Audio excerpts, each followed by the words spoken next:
my feel-good breakfast show.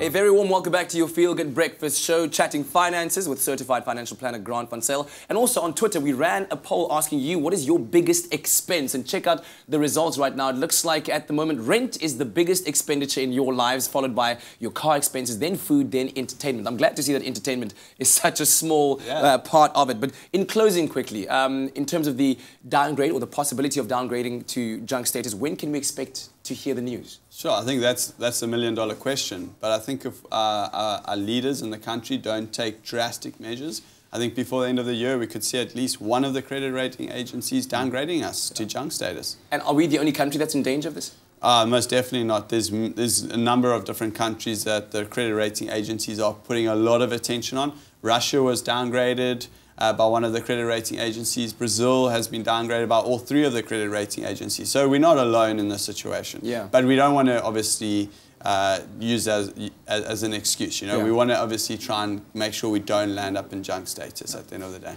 And any last words of advice with regards to this topic? Well, I think if we look at this poll, I think we need to really start looking at cash flow. We need to pay attention to that in the next year or two and make sure that we've got flexible income to cover these expenses. At the end of the day, I mean, if you look at 47% of rent, that could be showing that people are stretching themselves when they come to renting property.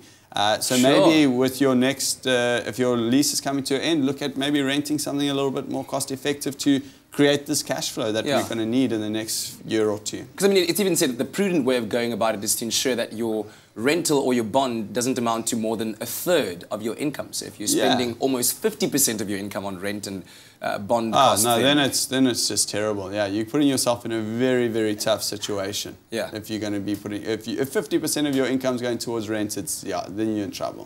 All right. Well, sir, thank you so much. We do really appreciate it. Absolutely. In fact, please carry on engaging with us on social media, especially if you have some helpful hints of how we can navigate our way around these tough financial times. Grant van Zyl, thank you, sir. We look forward to our next chat. Excellent. Absolute pleasure. All right. I think right now let's find out what else you can expect. Over to the team.